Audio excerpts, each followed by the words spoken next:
Consultez le diagramme en forme d'ellipse qui vous rappelle justement d'être positif, exact, de rester dans le cadre de votre délégation de responsabilité, d'expliquer clairement et de vous en tenir à la position officielle de votre organisme. Il serait dangereux et ça manquerait d'éthique de diffuser vos vues personnelles dans le cadre d'une présentation corporative.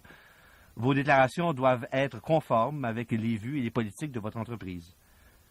Parlons maintenant de situations conflictuelles ou encore de discussions virulentes.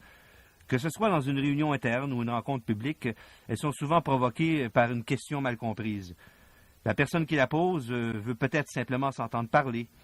Un truc. Écoutez attentivement toutes les questions avant de réagir.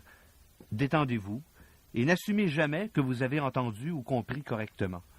Ne jugez pas la remarque, la question ou le commentaire par les premiers mots. Ne sautez pas aux conclusions, écoutez attentivement.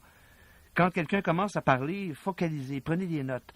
Ne soyez pas émotif, réagissez à la signification des mots et non seulement à ce que vous imaginez que la personne veut dire par ces mots.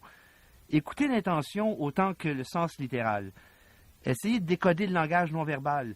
Beaucoup de mauvaises communications sont dues au fait que nous n'avons pas su établir une relation avec l'auditoire. Promenez-vous dans la salle, avant votre présentation, rencontrez des gens, serrez des mains, établissez un contact visuel. Donnez l'apparence d'être détendu.